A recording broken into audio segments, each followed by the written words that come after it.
Good afternoon, everybody. My name is Daniel Brown. As I said a second ago, I'm joined by Caleb Yarbrough, Reed Machek, and Wayne Johnson, and we'll be discussing our presentation on plastic detection within the third ion module feeder. Excuse me. So the first thing that I'm going to give a little bit of background on is just our executive summary. The problem that we were presented with was to detect plastic within uh, the third ion module feeder, given that plastic contamination is a big issue within the cotton industry currently.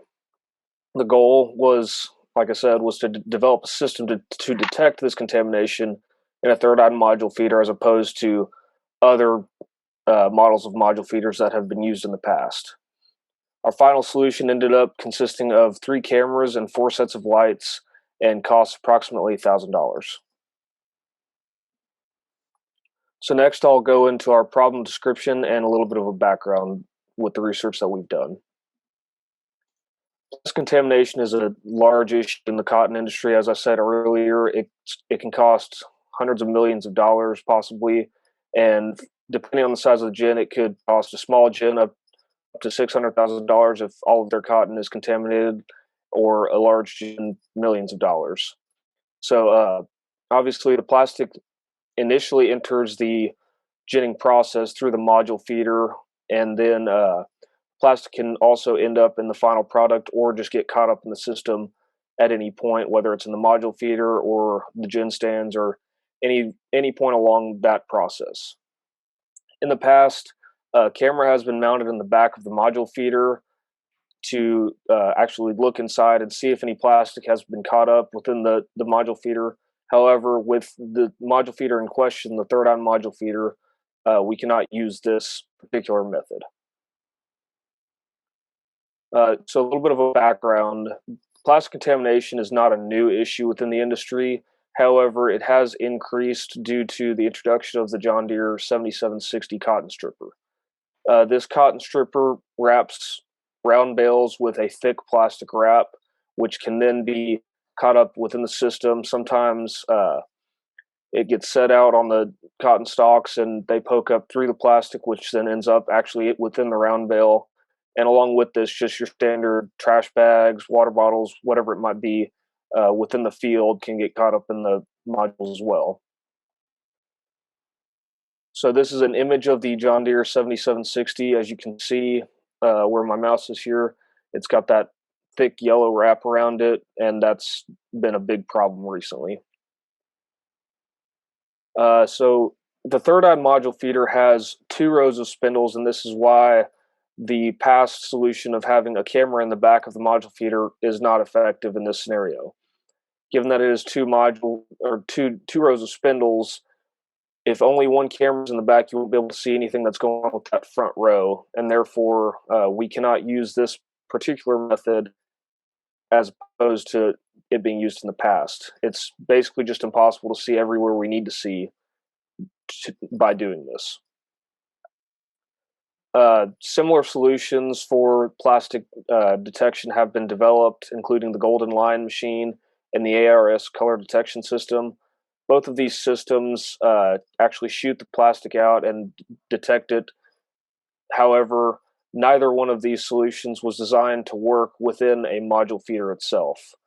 Given that these solutions are both more experimental and not really tried and true, so to say, we ultimately decided to go away from this route, given that, like I said, they weren't designed to work with the portion of the system that we were looking at, and that they weren't 100% effective. So now I'll be passing it off to Caleb Yarborough, and he'll be going over a little bit of the flow analysis. Howdy, everyone. Like Daniel said, my name is Caleb Yarbrough, and kind of the main 2 aspects of this flow analysis of the overall system I'm going to be focusing on is the raw cotton bales themselves and also the employees kind of stationed within this sector of the gin that we're focusing on. So to kind of begin, we estimated that depending upon the size of the gin, the size of the area that they service, that there are roughly 100 to 200 raw cotton bales staged in the gin yard at any given time. Like I said, this is kind of just an assumption that we made based off of talking with people in the industry. Like it's very possible this could change from gin to gin. Raw cotton modules enter the gin system at a rate of roughly 50 to 100 bales per hour, depending upon the time of ginning season that it is, what throughput capacity that gin is handling at that specific time, and like I said, also the kind of the area that they are servicing. So when cotton modules are transported from the yard into the system, they're put on a walking floor system, and I know especially since Daniel mentioned the John Deere bales have become more popular, the Stover walking floor system has kind of risen in popularity as well to accommodate that. So there is an employee that will, through some sort of lifting machinery, whether it be a forklift or a skylift or something that picks it up off the ground and sets it onto the walking floor system, where they're staged and they begin to enter the system slowly, and they go to what pictured on the right is the cutting station. And what happens here is this system will cut the wrapping at a specific point and then transports it, keeps walking it down towards the module feeder. And that's going to tie into where the employees kind of integrate into the flow analysis as well. So breaking it down from the employee standpoint, for our purposes, we estimated that there would be 2 employees at this station. One employee is going to be responsible for loading cotton bales from the yard onto the walking floor system through, like I said, either a forklift, skylift, or whatever lifting machinery is available there at the facility. The other employee is responsible for removing the modular bale wrap after the Stover system has cut it. And one thing that they have noticed is while it is an effective system, sometimes it has a tendency to collapse in on itself, which kind of adds to some of the plastic contamination problem that they've been having. So that's something that the employee is going to have to remain cognizant of. As I said, this is kind of an assumption we made for our project. It is very possible some operations may allocate 3 employees for this stage. It just depends on the standard operating procedures of that facility and the personnel that they have available. Next, I'm going to kind of go into the potential solutions that we developed at that time based off of the information, also the things that we have learned since then, and kind of tie it all together as far as what potential solutions we developed. So we coordinated heavily with the Bain team assigned to this project, kind of transferring ideas back and forth, seeing what they were doing, what was working and wasn't working for them. And we kind of talked amongst ourselves, and we decided that there's been some really great research done by people like Dr. Holden and his team. We didn't want to reinvent the wheel. We just realized we need to kind of shape it to fit towards our problem set and how we could take the information that's already out there and apply it. So we decided to go for a camera and lighting system, and the camera we ended up selecting is pictured at the top right of the slide. It's the Dahua N42 BD32. It's very similar to research that has been done before, and it is also going to be compatible with the software package that kind of ties in with the entire system, and it should be compatible and not have any sort of major issues that arise from it. On the lighting selection, we were kind of deciding between a 20-inch light bar option or the 6-inch light bar option from GG Lights, shown at the bottom right. And we talked and was getting feedback from our faculty advisor, and we decided to go with the 6-inch light bar because we felt it'd be a lot more versatile and it would give the gin facility and the gin personnel some utility on how they wanted to implement and kind of secure that to the system, and it would just be a better option overall. So taking those components, we came up with 4 options. Option 1 and option 2 focus with 2 cameras, one in the front. Oh,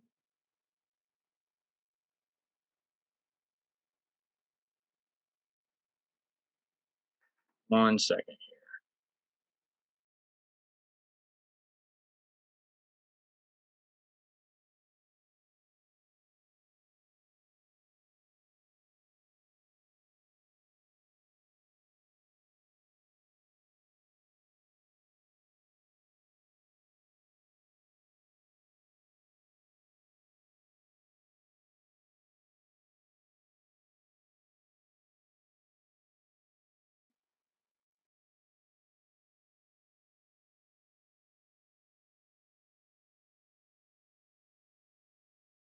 I apologize. My computer just died for a second there for some reason.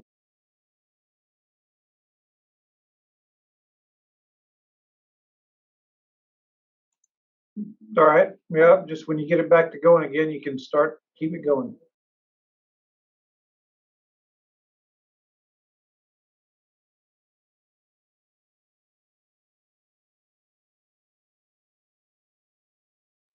Can everyone see the slides now? Okay. So option one was one camera in the front, one camera in the rear with a Lexan 9034 lens cover, and that's an optical grade polycarbonate that we kind of developed, and because we were wondering, because previous research had used what was in the bottom right, which is called an air knife, and it's just an airline stubbed up above the camera lens that has an impulse of air that blows it and cleans it off periodically to make sure there's a good quality camera picture for the snapshot. Option three and option four kind of transitioned to where there are two cameras in the front and one in the rear using the same Lexan 9034 lens cover and then the air knife. And we subjected these potential solutions to the decision matrix that I'm going to go over next. So the four categories that we came up with were ability to detect contamination, cost, ease of implementation, and reliability. The first two were kind of the main points the client relayed to us that he wanted us to kind of consider. That's why they're given a little bit higher score. And the last two was what we as a team developed to kind of round out and give a good solid criteria to weigh these options. And we subjected each option to this, and the grades are listed at bottom, respectively 725, 790, 785, and 775. And that may be kind of ubiquitous numbering, but we'll tie it together in our selection analysis next. So to kind of analyze what the decision matrix told us, we decided to eliminate option one from further consideration simply because it was the lowest performing option based off of the criteria and the weights that we assigned for them. Options 2 and 4 were advanced for further economic analysis. And one thing that the client did give us did tell us in our progress report was cost may not have been quite as important as we were making it out to be in our grading criteria. So this is something that we kind of kept in mind as we advanced into economic analysis for the remaining options. And now I'm going to try and give it over to Wayne, and he's going to go over some economic analysis.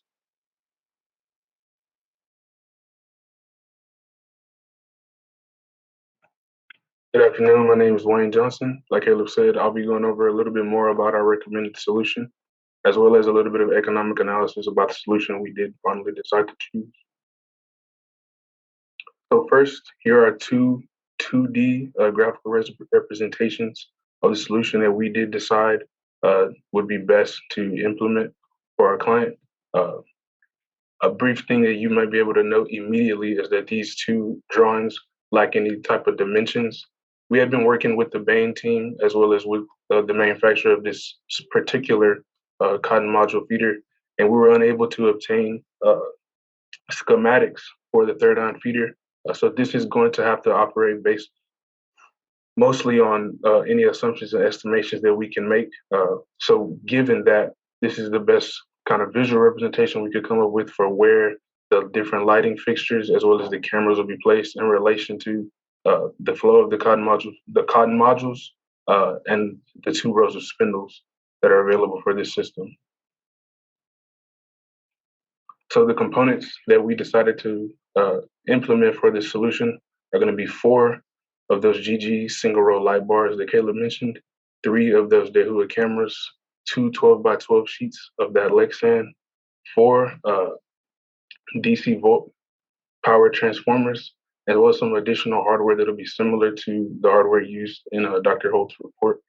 I'm going to go over a little bit more about why we chose each of these parts in particular in the next slide. So as far as a little bit of rationale, so those GG lights, as Caleb mentioned, and I'm just going to expand upon a little bit of this a little bit more, they're modular. So 2 things, since they're 6 inches instead of the 20-inch light bars, it allows a little bit more ease of positioning them to make sure we get the best lighting possible to get the best image we can get of the plastic contamination in the computer system. And also because a part of that modular means that GG Lights provides different lenses that allow us to be able to point and aim the light in the best necessary position. This is important because from speaking with our client as well as our advisor, Dr. Harden, we've identified that those bottom rows of spindles are be the most important ones, the ones where the plastic contamination is most likely to accumulate. So we like to be able to point the light to those few rows of spindles as best as we can. And these GG lights provide us the best opportunity to do so. For those Dehua cameras, they're not the exact same camera model that's used in the report that we went over again, Dr. Holt's report. But after speaking with him, we confirmed that as long as the cameras are on-VIF compliant, they should be able to function with the existing plastic detection system. Everything with Windows, it should work as it needs to as long as they have that compliance, and these cameras do. Next, for the DC power converters, so the Gen, of course, is running on alternating current. We need to be able to convert that to DC power to maintain steady lighting. If not, then the lights will kind of flicker as the current alternates, and that'll mess up the images that we get from the plastic detection system. So having one of those for each of our light bars is necessary to maintain that steady light. On the right table, that's the sheet of the Lexan 9034. As Caleb mentioned, it's optical grade Lexan, which means that we won't get any problems with glare or distortion of the image whenever it comes to placing it in front of the camera lens. And of course, it's shatterproof. So this is the main reason why we decided to go with Lexan instead of using air knife, because we're concerned about potential debris coming in and damaging the camera lens. So instead of just using the air knife to knock off dust, we wanted to have something that will protect from debris that might be flying around. Those last two items are just some additional items, a mount and a bracket that'll be used for the camera mount that'll be able to go in and out of the module feeder as necessary. This slide is just going to go over a little bit of the costs of each one of these items. The GG lights coming in at just under $400 for the few that we need. The cameras just over $400. 4 of those adapters, again, because we need one for each of the lights, just under $100. The 2 sheets of the Lexan, about $7. 6 of those clamps for about $20, and 2 sets of those hinges for about $5, round out to a total of $935.96. Another important thing to note when we talk about costs is that, for one, our solution is designed to assist or augment an already existing solution. So probably the most involved part of this process is going to be that software that we're trying to provide images for to be able to detect the plastic contamination. And that software is free of charge, available from Tsz-Yi University. So all we're doing is trying to provide images as best we can to be able to run through that software so that the Gen manager and Gen crew can know when this the system feeder needs to be stopped. And so employees know when they need to go in and remove plastic. So a little bit of economic analysis. Again, I want to bring this up. Caleb talked about how, based on what we had heard from Mr. Green, in terms of the cost and how we had kind of overestimated how in depth we needed to go into cost. So our economic analysis, based on how much you can save from implementing a system like this and being able to remove plastic contamination, Mr. Green talked about factors of 10. So we're way zoomed out in terms of how much we can save from implementing a system like this compared to what it costs. So that's why kind of our economic analysis is a little bit simple. So essentially what we've done is we determined from research the discount for cotton that has been contaminated with plastic. It's about 5 to 7.75 cents per pound. We estimate that to average out around 6 cents per pound for a 500-pound bale. That's about $30 per bale. That will cause a break even for the cost of this system at 32 bales, which I feel is a good way to communicate based on the fact that gens can produce anywhere between a small gen having about 20,000 and a large gen producing about 300,000. just that this is very much going to pay for itself very quickly. And that last bullet point is kind of where it ties in the economic analysis, is where it's not so much that this solution is necessary to exactly prevent a specific amount of plastic contamination in order to save X amount of bales and save X amount of dollars. It's also about maintaining the reputation of Texas cotton. Part of the reason why contaminated cotton is even able to be sold a little bit is because the Texas cotton industry has such a great reputation for high quality product. If we allow that reputation to deteriorate with even more plastic contamination over the years, then buyers will start to take their money elsewhere, and we won't be talking about 6 cents per pound, $30 a bale anymore in loss. It'll be cotton that's unable to be sold at all. So that'll conclude that portion of it. I'm gonna pass it off to Reed to continue with our implementation plan and risk analysis. Yes, sir. Thank you, Wayne. Like you said, I'm Reed Machik, and I'll be going over the implementation plan and risk analysis and a few of the major components that this project will lean on. Although the project has many subsystems, I'll be focusing on what it takes for the solution to get up and running for an efficient harvest season.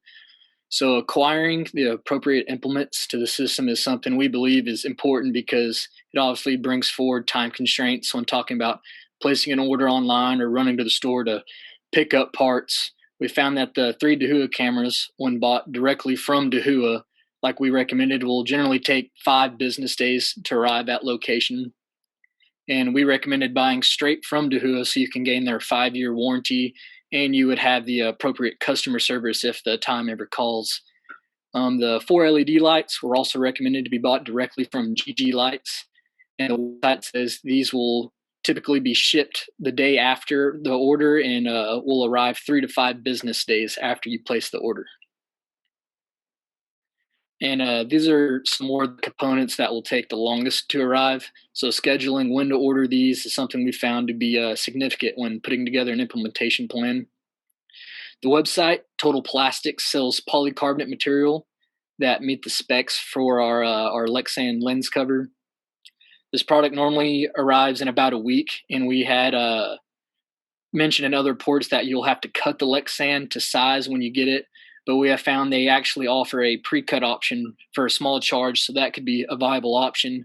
Or you can purchase the 12 by 12 piece, so you have the option to cut a size precisely to the whole cut. The toggle clamp that will hold the mounting bracket in place and the mounting bracket itself are recommended to be purchased from McMaster-Carr. McMaster-Carr does say some products can take a week or 2 for delivery, so these 2 orders will need to be placed a few weeks or a month before your desired installment. Piano hinges for the mounting bracket to be able to swivel from the module feeder wall will also need to be needed, but these can be easily found at a co-op or Home Depot, Lowe's, or even your local hardware store. So, and this is just to look at the mounting bracket that will be bolted to the module feed. I believe this is actually an image from one of Dr. Holt's research documents. So similar ideas being passed around, but respectfully to our third eye module feeder problem. Okay. Our installment Gantt chart is just a representation of how long it will take and the order of how the subsystem should be tackled to complete the system. Assuming all the necessary parts have already arrived and everything's at hand, we believe the 2 employees that are assigned this task could follow this chart and complete the installment section, starting off by cutting the holes in the feeder with either a plasma cutter or a cutting wheel, whatever the gen has available at the time.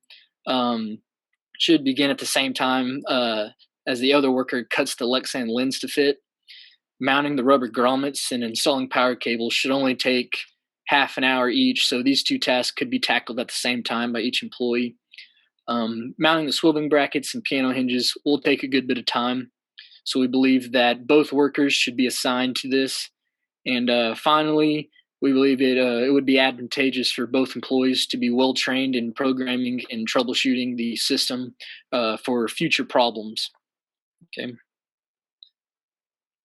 And installing the system is also based on 2 people completing it, and we believe implementing the system as a whole could also be done with just 2. The employees will be trained on how to construct the components and on how to wire the lights and cameras so the control panel can receive accurate data. Employees will also have to abide by all OSHA regulations, whether that's a lockout tagout system, just so the employees can clean out the system, or following any regulations for the module feeder itself. Overall, when considering acquiring the components, installing the components, and training the employees, we believe a gen could complete this process in roughly 3 to 4 weeks if steady at it. And now just an overview of the risk that this project is entitled with. A possibility that Mr. Green has mentioned in the past is that the LED light source could get too hot and ignite the cotton, especially if buildup occurs on the surface of the light housing inside of the module feeder.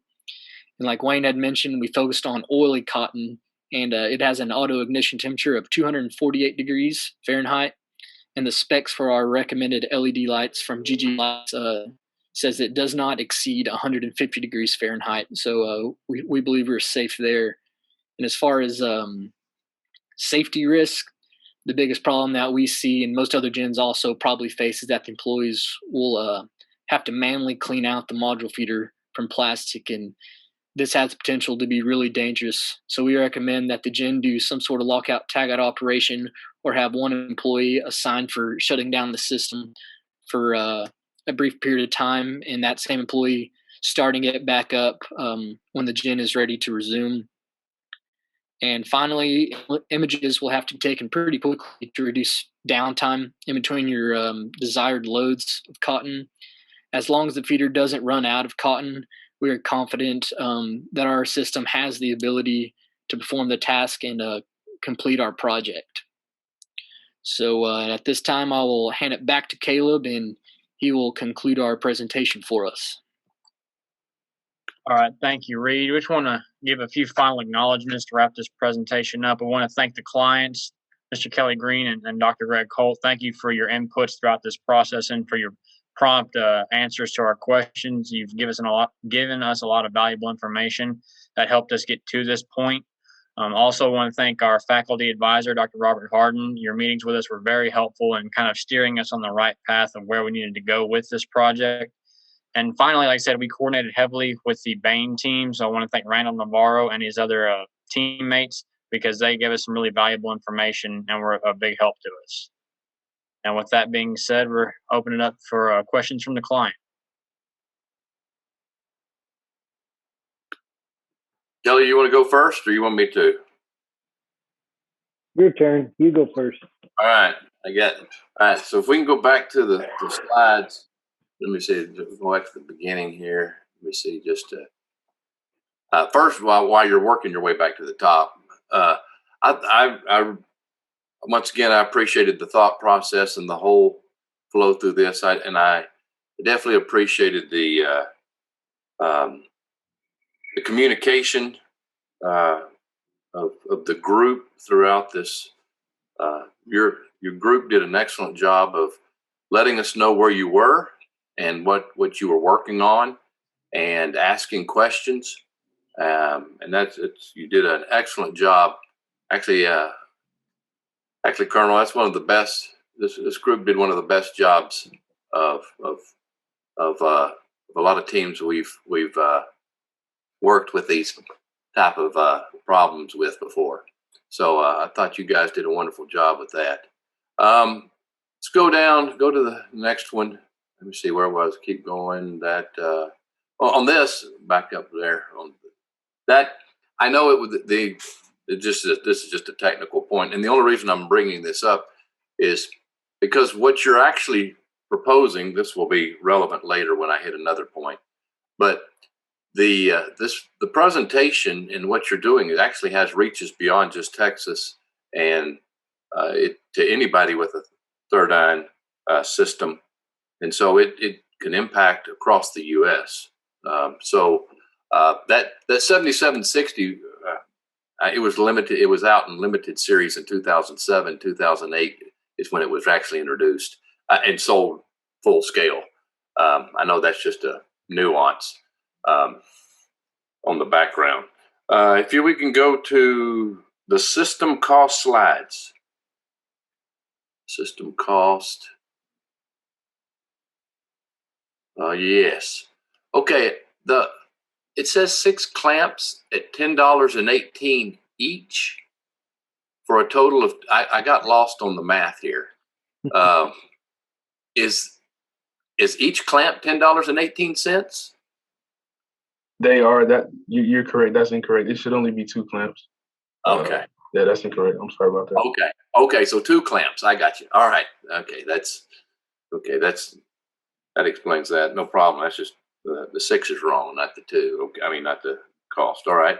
I think the next slide. Let me see. There's yes. Okay. The importance of maintaining, and I know we're all Texas, proud of Texas. That last bullet, importance of maintaining U.S. cotton reputation, because really your solution has an impact for the entire United States and gins across, not just Texas.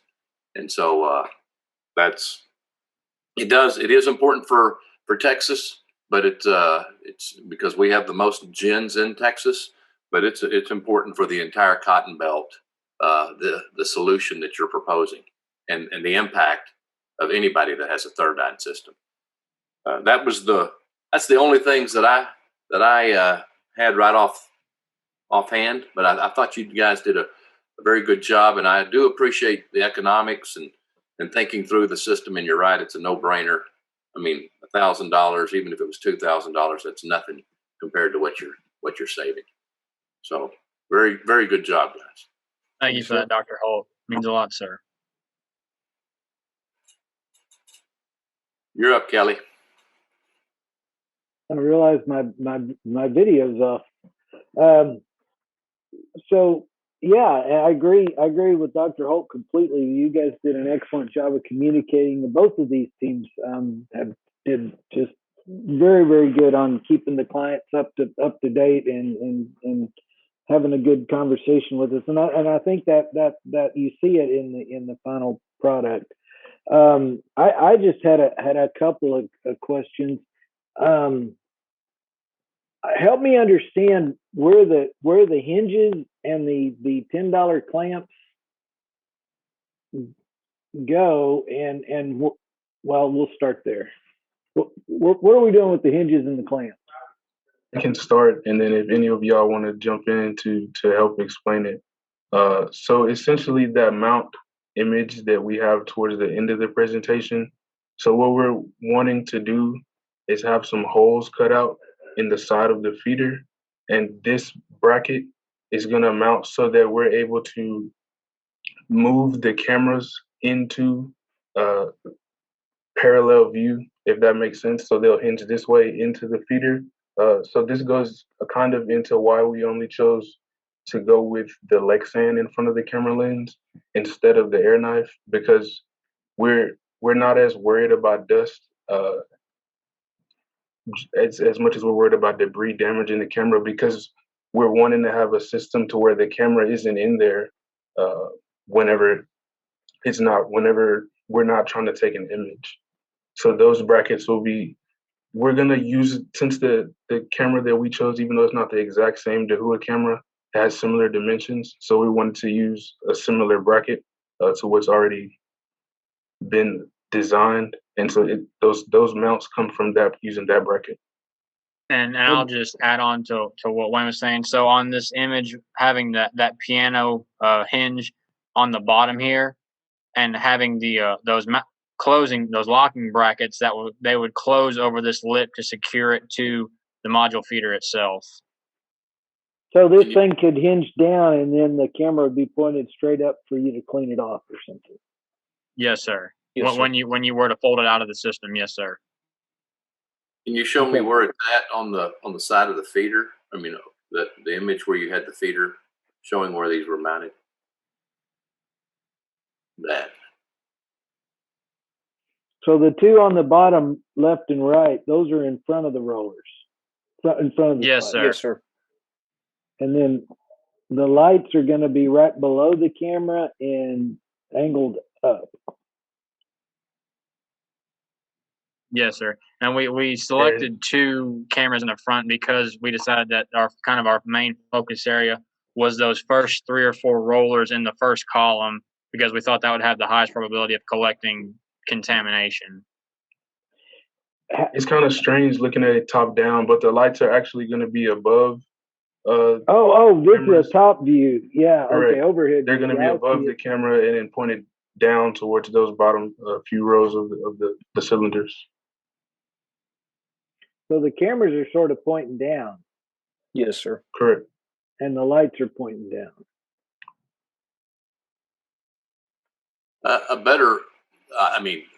A schematic that really kind of helps would really be good to help show them where to mount that, or even like if you took the picture or some of the other stuff that we sent on, and you could put that in place on some of that other presentation. I think the stuff we sent you where it showed the cutaway view of the third eye.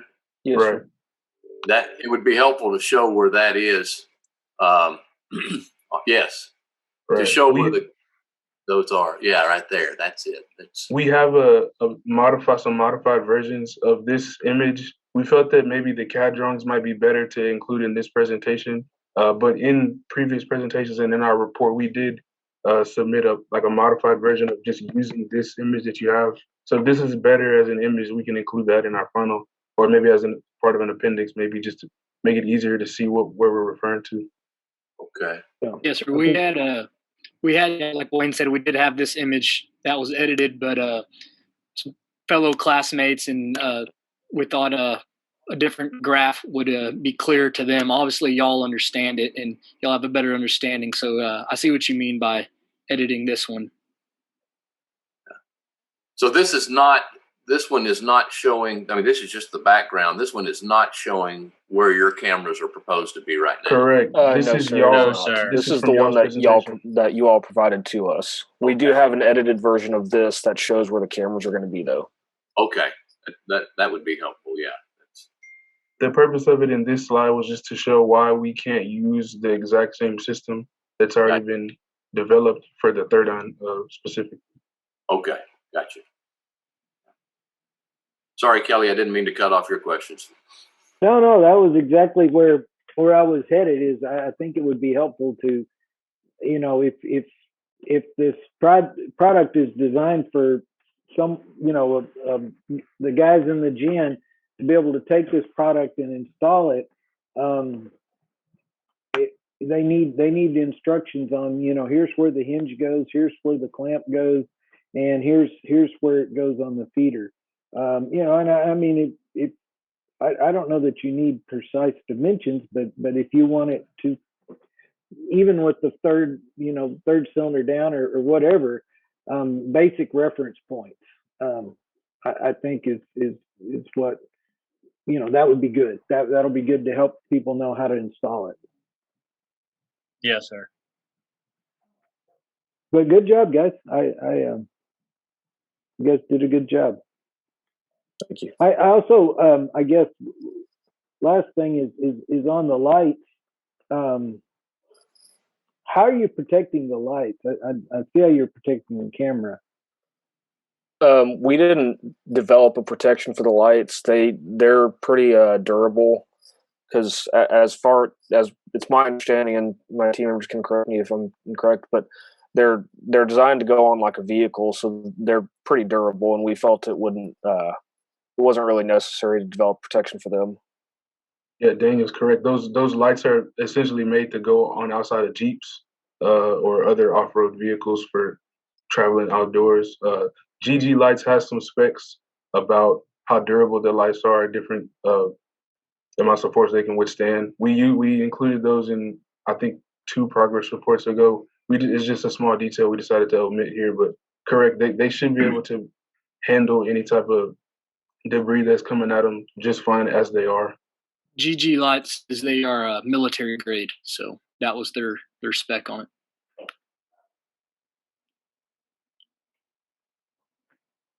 Okay, well, those were great. That's some great interaction. I appreciate your comments, Kelly and Greg, and students, your answer to them. All right, let me make a few comments and I'll let Dr. Castell have a shot. 28 minutes on your presentation. Very good and detailed. Nice pace. Your presentation over Zoom is really good. I mean, it's challenging too. You know, there's some advantages and disadvantages. I mean, when you're in a room with people, it's kind of like stage fright because you see all those people looking back at you. And there's just something about maybe sitting at your desk talking to the computer screen that is less intimidating. But this won't be your last online presentation in your lifetime, I guarantee you. So good job mastering this medium. Okay, so your presentation, your preparation, your professionalism and organization, formatting, all really good. The length was good. I like the way you transition between speakers. You obviously had that planned out very well, and you all gave us a significant contribution to the project or to this presentation. Let me ask a few questions here. Yeah, well, actually, let me make a statement. Go to your recommended solution. Let's talk about your recommended solution. Okay. Now, all right. So there's an overall schematic about you got 2 cameras and 2 lights, and I get that. And then you go to the components. So go to the next slides here. You got the components. So I get the idea that you've got the components of the recommended solution, but I want to throw a word in here that goes beyond components, and it has to do with the name of your major. The word is system. So you did a good job of the details of the components here. Go to the next slide. You even talked about the rationale for each of these components, and then the next slide goes into how much they cost and everything. What am I missing? What's missing in this presentation? I've got a bunch of components here.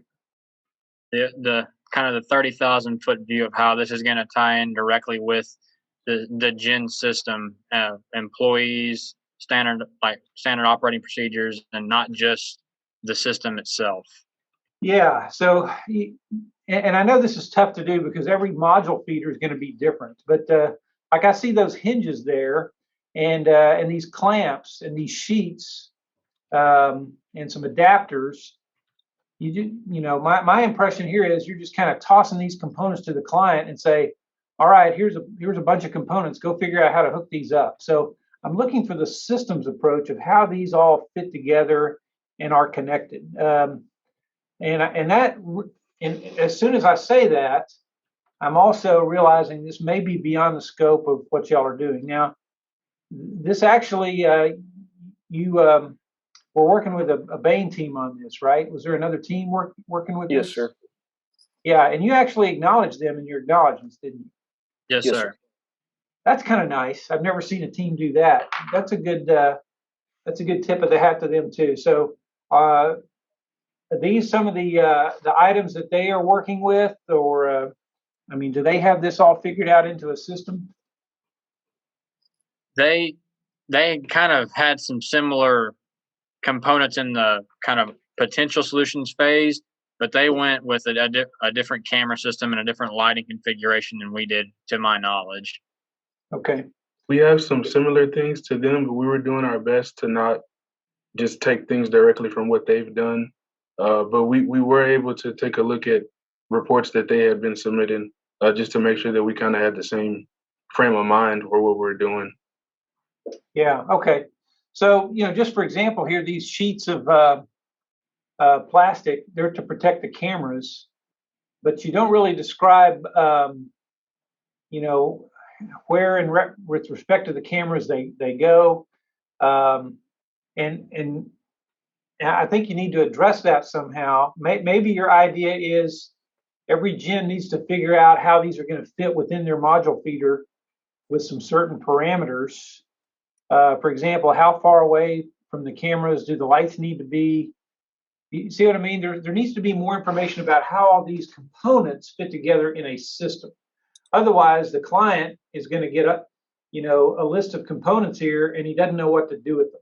How much wire is needed? I don't see a cost of wiring here. I don't even know what type of wire is supposed to go to hook these cameras to the adapters or the electricity system. You see what I mean? There's some missing. You've got the components, but you haven't hooked them all together for the client. And so that's my major critique of this project. And then there's the whole, okay, it's supposed to come out on a computer screen somewhere. I'd like to see a little bit more discussion of that magic and the infrastructure that's got to occur for that to happen. Otherwise, I like this system.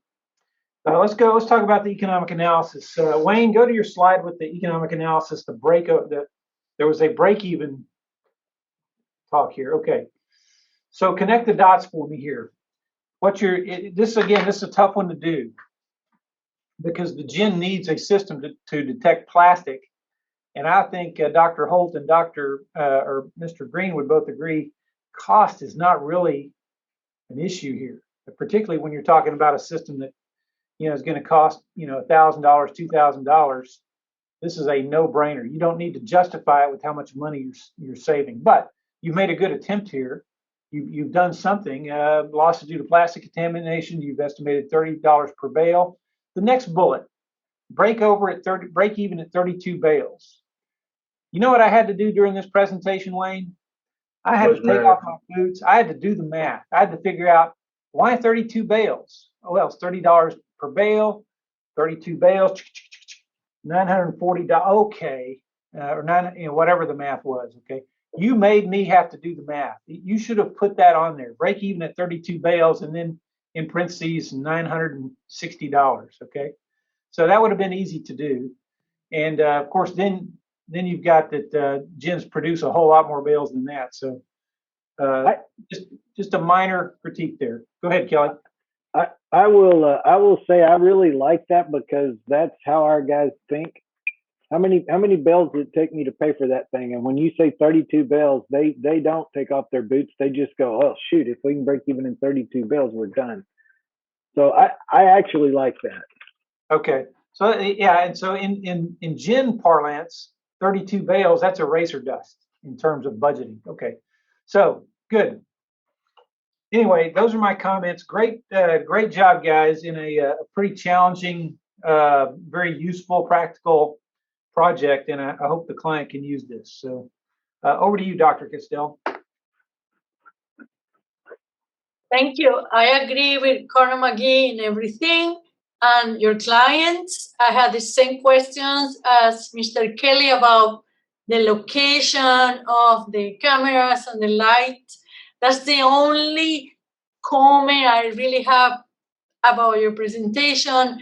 The drawing doesn't help me. I'm not familiar, so a little more detail, dimensions, a different view, so I could really see the location of the cameras and the light. That was the only thing missing to me. I really appreciate your communication with the engineering team and the clients. I think that's wonderful.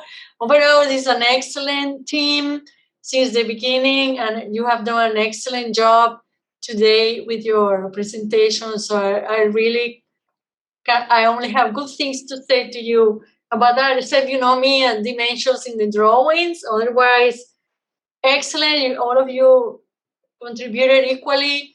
Very confident, very knowledgeable of the topic. So you really make me proud of being your teacher somehow. Excellent job. Like team 1 too. So great job. Thank you. Thank you.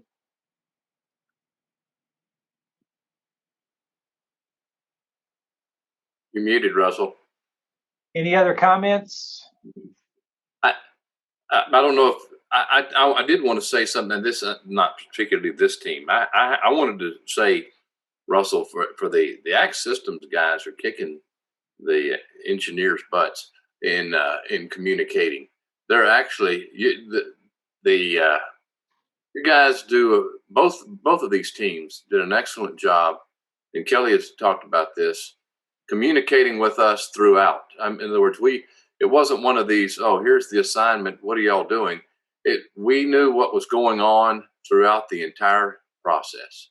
We knew where they were. We knew what they were thinking. We knew what their questions were. That is not seen from the ag engineers.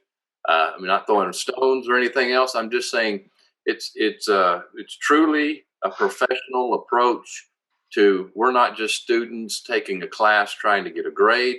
We're trying to solve a problem, and they were acting and conducting themselves in a very professional manner. And I appreciate both of those teams for doing that, and for y'all for emphasizing that. I want to say that. Thank you, sir. I was thinking that. That's excellent feedback, and that's actually one of the learning objectives of the course. You know, this project, you know, detecting plastic in a module feeder is probably not something that Damien and Reed are going to be, or Wayne are going to be doing 5 or 10 years from now, but communicating with other people in the business world is. So that skill that you guys have been able to practice and obviously excel at is what's going to transcend this project in this class. So good job. I need to find a place on my grade sheet to give extra points for that. So, all right, great.